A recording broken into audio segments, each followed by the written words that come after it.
church is actually 13 years old. I can't believe it's been 13 years, and it's such an honour to have Pastor Gary Clarke here with us. Maybe you don't know, but we actually started as a church plant out of Hillsong London 13 years ago. We've seen so much happen. It's been an incredible journey. But I'm really interested to know, why Paris, Gary? My first observation of 13 years is, gee, we both got older. We have. Why Paris? Yeah. Believe it or not, when I left Sydney, I was in the last service and I closed my eyes and God was like I saw a map of Europe and all these stars just started appearing coming out of London. And the first star that came out of London and landed on the map was in Paris. You know, I suppose when you thought that, how did you think that would happen?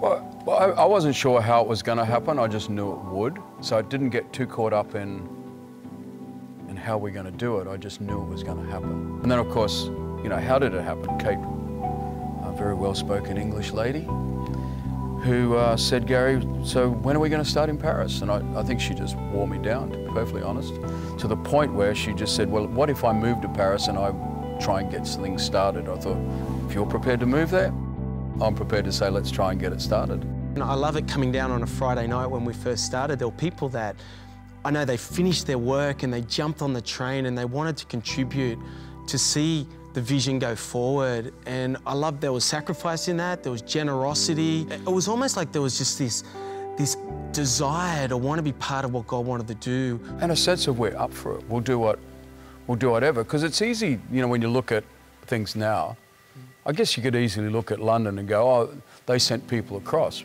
But we didn't have a staff then. Yeah. Really, the people that we sent across were people that, as you said, they finished work on Friday afternoon. Some of them took Friday afternoon off work if they were on team to get on the train and come across and be a part of the early services. I think for 2 years, people like Jay Cook come across every Friday night for 2 years. And so just tremendous sense of I'm up for this. I'm prepared to make the sacrifices so that others might experience what we've experienced. You know, I'm so thankful that God placed in your heart to put something in Paris and to see what's happened over these years from those early beginnings, to see how that has grown and to what we have today. But I know that to put anything into place and to put the church here would have taken so much. You know, I have to honestly say one of the costs that we counted was I lost you. I mean, and I mean that seriously. You know, sometimes it's not just sacrifice when it comes to money. There's sacrifice. I mean, you spent first 2 years sleeping on someone's couch in their living room. So you didn't come across and stay in hotels. And if we did have hotels, we found the cheapest hotels we could possibly find and fitted as many people in that we could possibly fit in one room. And it is that individual generosity and that individual sacrifice. Because you think, you know, I think of Kate. I don't know what she sacrificed. I don't know how hard, you know, there was certainly an adventure to it. I don't know how hard it was to just move from London and arrive in Paris and go, I love the French and I want to help start a church here. But you think of how many of those little sacrifices. Now, they're only little in comparison to the big story, but they're big sacrifices to the individual who makes them.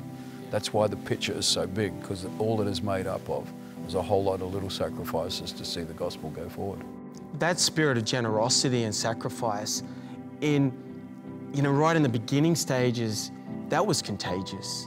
And I love through the Heart for the Houses over the years, how that generosity has actually positioned us, allowing that to become something that has built something here. Never, if it wasn't for Heart for the House, all the things that we've done and achieved in London, every step up, every step out, every new thing that we've done has been because of Heart for the House.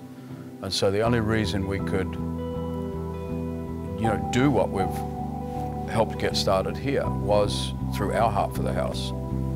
It's also setting things in place that tremendous momentum the life of the church comes from this sense of we're all contributing to something, we're all focused on something, so that we can step into whatever the next things are for the life of the church. Yeah, I love that.